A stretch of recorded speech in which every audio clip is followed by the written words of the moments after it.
জায়গাটিতে দাঁড়িয়ে আছি, এই জায়গাটিতে একটি বিশেষ গুরুত্ব আছে জায়গাটির। এই জায়গাটি হচ্ছে ওই শিলাবতী যে নদী আছে, যাকে আমরা শিলাই বলি, সেই নদীটির উৎপত্তি স্থল।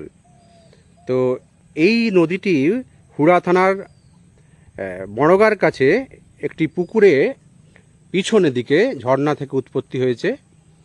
আপাত দৃষ্টিতে একটি ছোট নালা বলে মনে হতে পারে, কিন্তু এই নালাটি পরবর্তীকালে একটি বৃহৎ নদীতে রূপান্তরিত হয়েছে।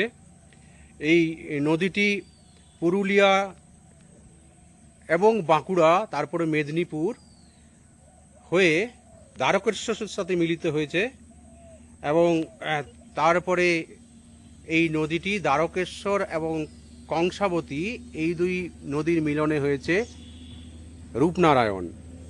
ফলে যে আমরা বৃহৎ শিলাবতীকে পাই, যেটি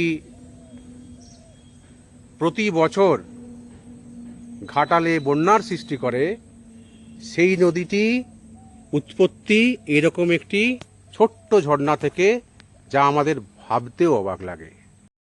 আমি যে জায়গাটি দাঁড়িয়ে আছি, এই জায়গাটা একটি বিশেষ মাহাত্ম্য আছে।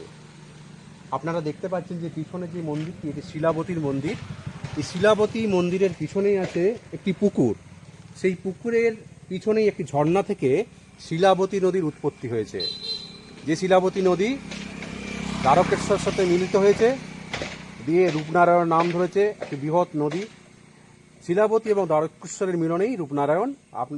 যে বৃহৎ রূপনারায়ণকে আমরা দেখতে পারেন, তার দ্বারকেশ্বরের এই উপনদী হচ্ছে শিলাবতী।